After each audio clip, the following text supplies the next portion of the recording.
Joined by Bryan Hayes and Marty Biron. Bryan, John Tavares is in year 6 of a 7-year contract with the Leafs. He's worn the C for 5 of those years. He's a leader of a group often criticized for its lack of physical play and passion on the ice. How much of this is on him as a leader, and how much of it is on the players around him? I think a lot of it is on John Tavares. That's the nature of being the captain. That's the nature of being a veteran on a team that continues to mature. They're not a young team in the league, but John is over the age of 30. He's been in this league for a long time, and he's pursuing a Stanley Cup. That's why he came up here. He came up here, yes, to score a lot of goals, yes, to be a very good player, potent on the power play, lead a second line, etc. But he came up here to try to achieve something that hasn't happened with this team in a long time, Gino. And I think this is a real pivotal moment for him in his career, because he's not going to score at the same rate he had in his prime. He's not skating at the same level he was in his prime. But this team has a bit of a fork in the road in front of them. Which way are you going to go? And I think it would be huge for him in terms of leadership and the approach this team takes to the game for him to change his disposition on the ice and off the ice. Start looking disappointed when you lose. Go out there, be a loose cannon every once in a while, right? Because you're getting paid a lot of money. It's just not his personality. It's not, but he can change. Other great players of the past have changed before. Again, he's not going to score 40 again, I don't believe, in his career. Not going to be a point-a-game guy. But if you want to win, you got a year and a half at least, maybe more with this team.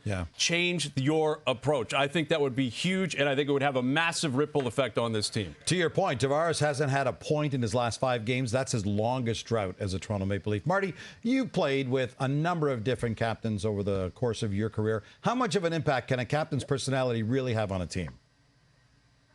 It could have a great impact, but it's all a personal preference. Like, who is in the locker room? I can name you 2 captains that I absolutely love. Stu Barnes with the Buffalo Sabres and Doug Weight with the New York Islanders. But both of them weren't the best players on our team, and they weren't the big rah-rah intense guys, right? But they were guys that would quietly lead, come and sit and talk to you, really set up team activities, and they would, the team bonding aspect of it, and they were veterans. So I love that. And maybe for John Tavares, he learned from Doug Weight, so that's his approach. But I can tell you this, I also love Danny Briere and Chris Drury. They were intense. When they stepped on the ice, you knew, wow, they mean business. But all the players can do that, stepping on the ice and meaning business. Everybody's got to have a responsibility to bring their A game. It's not just on the captain, but definitely the captain can have a great impact just on his persona when he walks into the room. Marty, you're based in New York. You got a good gauge on the Leafs' reputation outside of the Canadian markets. The panic is setting in Toronto. You know that, Hazer,